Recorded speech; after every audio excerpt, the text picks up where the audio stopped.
There are scorers, there are legends, and then there are players so dominant they redefine what greatness looks like. In the history of professional indoor lacrosse, no one scored more, no one assisted more, no one produced more points. Not Wayne Gretzky, not Michael Jordan, not Tom Brady.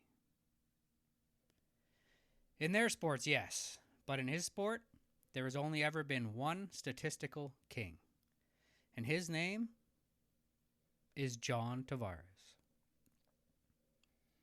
Welcome to the Discipline of Greatness. I'm Doug Miller, and this is the podcast where we study the habits, mindsets, and relentless work ethics of history's greatest athletes. Because greatness isn't built in moments, it's built in habits. And if you're someone who studies greatness, not just watches it, make sure you're following this podcast so you never miss the stories behind the discipline that builds legends. And today's story might be one of the most overlooked dynasties of dominance in professional sports history. The career of John Tavares, not NHL player John Tavares, but his uncle John Tavares, the greatest player ever to step onto a box lacrosse floor. John Tavares didn't grow up as a flashy prodigy chasing headlines.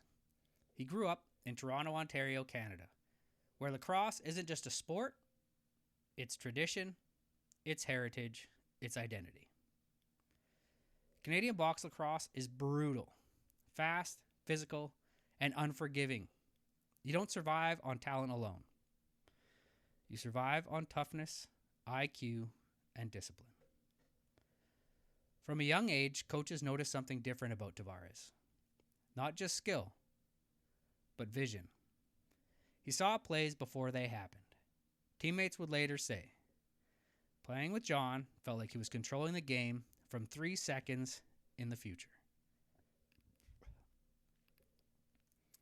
If you slowed down game film of Tavares frame by frame, 3 patterns appeared again and again. First, pre-touch awareness. Before the ball ever reached his stick, his head was already moving. Scanning, calculating, mapping. Most players think after possession. He thought before it. That meant by the time defenders reacted, he had already decided. That's why pressure never seemed to rattle him. He wasn't improvising. He was executing. Second, defensive manipulation. Tavares understood a truth most offensive players never master. Defenders follow eyes and shoulders. So he weaponized both. He glanced left to shift a defender half a step, then pass right. He'd open his shoulders like he was about to shoot, then slip a pass through the seam that motion created. He didn't attack defenses.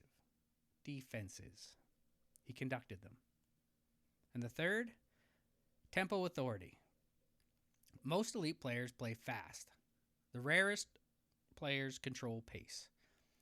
Even during chaotic playoff possession, his movement stayed smooth and deliberate. No panic, no rushed decisions, no wasted motion. That calm spread through teammates like oxygen, because when your best player looks composed, everyone breathes easier. When the Buffalo Bandits entered the National Lacrosse League in 1992, they weren't just launching a team.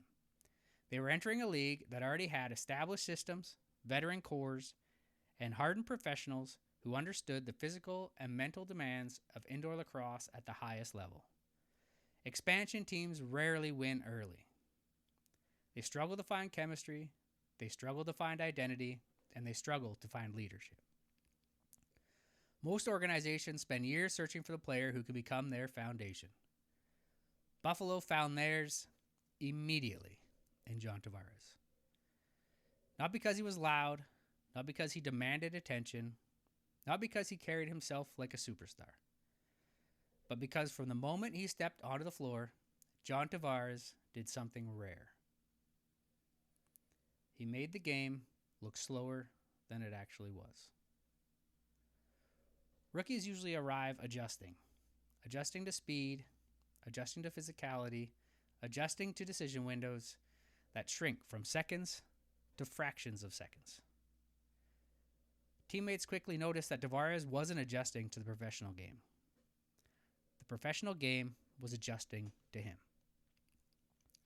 Veteran players described their first practices with him as confusing in the best way possible. He wasn't overwhelming defenders with athleticism. He wasn't bullying anyone physically. He was simply always in the right place. Passing lanes opened where he stood. Scoring chances appeared where he moved. Defensive breakdowns happened wherever he looked. It wasn't luck, it was perception. He processed the floor faster than everyone else. What followed wasn't just a strong start. It was the quiet beginning of one of the most dominant career professional lacrosse would ever see. Every generation produces great players, but only a few produce record holders, and even fewer produce record owners. There's a difference. Record holders break marks. Record owners redefine them. John Tavares didn't just break records during his career. He accumulated them. And accumulation is the most dangerous form of dominance because it wasn't built in flashes, it's built in consistency. Night after night, season after season, year after year. Over the course of his 24-season professional career, he compiled numbers so staggering they almost sound fictional when spoken aloud.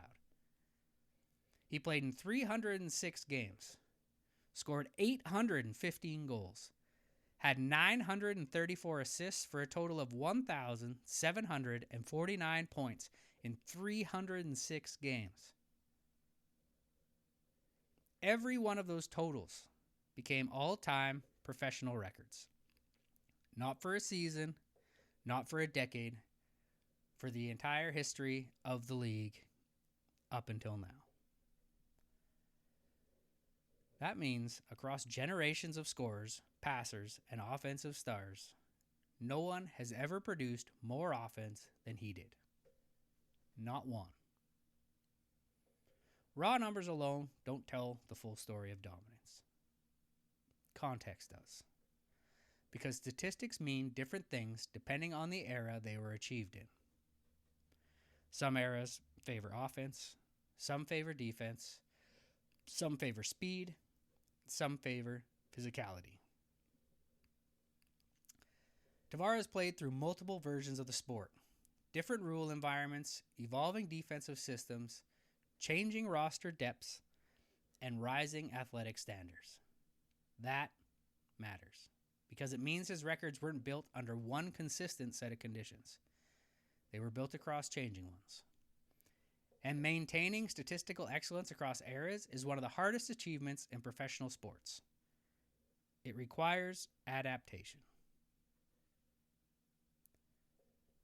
Most elite athletes have a peak window, 3 to 5 years, where everything aligns. Physical prime, confidence, opportunity, and health. Outside that window, production usually drops. But Tavares' career didn't follow a peak and decline curve. It followed a plateau. He didn't spike above competitors briefly. He stayed above them persistently. That's far rare. Because sustaining elite performance requires a different skill set than achieving it. Achieving greatness requires talent. Sustaining greatness requires discipline. Let's break down what those numbers actually represent. Scoring 1,749 points isn't just impressive because of the total. It's impressive because of the distribution. He wasn't one-dimensional. Some players score but don't pass. Some pass but don't score. Tavares mastered both. 815 goals proves finishing ability. 934 assists proves playmaking vision. That combination is statistically rare because it means a player can't be neutralized by defensive strategy. If you take away his shot, he becomes a passer. If you take away his passing lanes, he becomes a scorer. There was no defensive solution that eliminated his impact. There were only strategies that could hopefully reduce it. And reducing greatness is very different from stopping it. One of the clearest indicators of historic athletes is this: they remain elite, even as the sport evolves around them. During Tavares' career, the professional game became faster, more athletic, more system-driven, and more specialized. Younger players entered the league stronger and quicker than previous generations. Most veterans decline when that happens. He adapted. Instead of relying on physical advantages, he leaned harder into decision-making advantages. Instead of trying to outrun defenders, he outread them. Instead of forcing plays, he predicted them. That adaptation is why his production didn't collapse late in his career. It translated. Statistical legends often share one hidden trait. Opponents don't realize how dominant they are until they've already been dominating for years. And that's exactly what happened here. Because Tavares' style wasn't flashy. It wasn't built on viral highlights or jaw-dropping athletic moments. It was built on efficiency, and efficiency doesn't always look dramatic in real time. But when defenders looked back at the stat sheet after games, they kept seeing the same thing. He had quietly controlled the outcome. And that's the difference between spectacular players and historic ones. Spectacular impress crowds. Historic wins games. To lead one major statistical category in a professional league is impressive. To lead two is rare. To lead all primary offensive categories simultaneously, goals, assists, and points, is almost unheard of, because that requires dominance in every offensive dimension. Scoring instinct, vision, timing, accuracy, decision-making, and composure. It means there isn't a weakness for defenses to exploit. And when a player has no exploitable weakness, they stop being a matchup problem, and they become a league problem. Record books don't show emotion. They don't show momentum swings. They don't show defensive pressure. They don't show fatigue. And they don't show game situations. They only show results. And when you open the record book and see the same name at the top of every offensive category, it tells you something simple and undeniable. For an entire era of professional lacrosse, he wasn't just one of the best players, he was the benchmark. To lead one category is greatness. To lead them all is ownership. And John Tavares didn't just play in his era, he defined it. Dynasties are built in seasons. Legacies are built in moments. John Tavares' career championship arc tells a story that statistics alone can't capture. The story of evolution. When he won his first titles with the Buffalo Bandits in the early 1990s, he was a rising star, learning how to survive professional intensity. At that stage, his value was production. Goals, assists, offensive spark. But by the time he lifted his final championship trophy, more than a decade later, his role had changed. He wasn't just producing. He was directing. Former teammates have described the difference between young Tavares and veteran Tavares like this. Early in his career, he could take over a game. Later in his career, he could control a game. That distinction defines greatness. Taking over requires skill. Controlling requires mastery. During playoff runs, opponents often focused entire defensive game plans around stopping him. Double teams, shadow defenders, constant pressure. But pressure didn't slow him down. It sharpened him. Because the more attention defenses gave him, the more space his teammates had. And he always found them. That's why championship teams loved playing with him. Not just because he could score, but because he made everyone around him better. That's the hidden trait of generational players. They don't raise their game alone, they raise the entire roster. Some of the most revealing details about Tavares never showed up in stat sheets. They lived in locker rooms, practices, and pre-game routines. One former teammate tells a story about arriving early to practice, proud of himself for beating everyone there. Except someone was already on the floor. Guess who? John Tavares. Alone. Shooting. All by himself, balls lined up, shooting from so many different angles.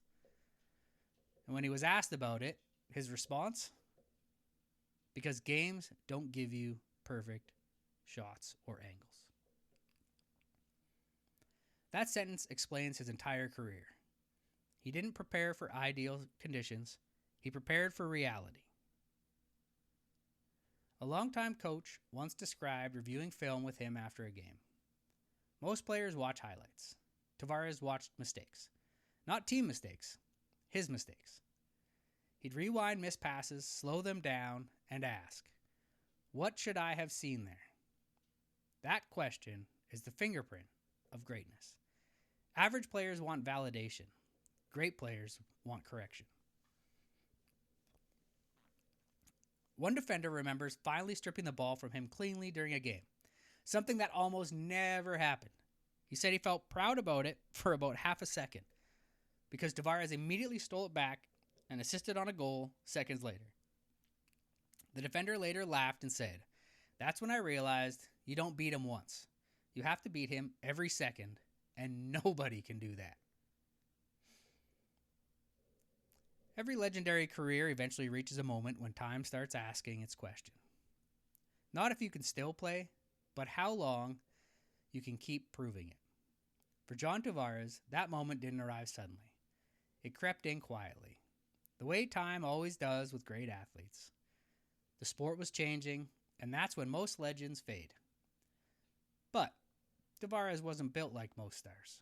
He wasn't built on speed, he was built on understanding. In his later seasons with the Buffalo Bandits, something fascinating happened. His game didn't decline. It transformed. Earlier in his career, he overwhelmed defenses with production. Later in his career, he dismantled them with precision. He became less of a scorer and more of a conductor, orchestrating possessions like a maestro directing a symphony. Former teammates described late career Tavares this way: 2 steps ahead of everyone, even when he was moving slower. That's the rarest athletic evolution possible, when physical decline is replaced by mental acceleration. There's a stage only the greatest athletes reach, when opponents stop seeing you as just another player and start seeing you as the standard. In those final seasons, defenders didn't just guard him, they studied him. Rookies would ask veterans, "How do you defend him?" And the answer was almost always the same: you don't. You survive him. Late in his career, he helped guide Buffalo to another title run, separated from his first championship by more than a decade. 2 championships, 2 eras, 2 versions of the same player. One fueled by rise, the other fueled by mastery. Winning early proves talent. Winning late proves discipline. When he finally stepped away in 2015, it didn't feel like a fall. It felt like completion. The record stood, the championships remained, the respect was universal. Some players chase one last moment of greatness. He retired because he had already collected decades of them. This stage when most legends retire, the story ends. For Tavares, the next chapter started. Because competitors built like him don't leave the game. They evolve inside it. He moved from the floor to the bench, from stick to strategy, from execution to instruction. He didn't just give answers. He gave understanding. And understanding lasts longer than instructions. Eventually, he stepped into the head coaching role with the Buffalo Bandits, and he approached it exactly the way he approached playing: calm, prepared, and precise. Since transitioning from player to coach, John Tavares has continued his winning ways with the Buffalo Bandits. After joining the organization's coaching staff following his retirement, he became head coach in 2019 and quickly established a culture of consistent success. Most notably, he guided the Bandits to consecutive National Lacrosse League Championship Cup titles in 2022 and 2023, making him one of the few figures in lacrosse history to win championships as both a player and a coach. That's legacy at its highest form. Not success, continuation. And this is where greatness changes form. Because there comes a point in every legendary career when the game stops asking what you can do and starts revealing what you've done. Not just the goals, not just the wins, not just the records, but the imprint. He didn't just dominate lacrosse, he altered it. And when a player alters a game, he stops being measured by statistics, he starts being measured by legacy. And legacy doesn't fade, it echoes. Comes a moment at the end of every great career when the noise fades, the crowds go home, the arena lights dim, the scoreboard resets, and all that's left is truth. Not hype, not headlines, truth. Some athletes shine for seasons, some shine for years, but only the rarest endure for decades. He didn't dominate because he was the strongest. He didn't dominate because he was the fastest. He dominated because he understood something most athletes never learn. Greatness is not a moment. It's a method. Long before the records, long before the championships, long before the legacy, there was just a player in an empty arena, shooting, repeating, and learning. Not for applause, for mastery. Because greatness doesn't retire, it echoes. And his echo will live in the game forever. If this story stayed with you, share it with someone who respects the grind as much as the glory. And if you haven't already, please follow the show so you never miss the next story of discipline that shaped greatness. Remember, discipline isn't just something we talk about here. It's something we practice. This is the discipline of greatness. I'm Doug Miller, and remember, discipline builds legends.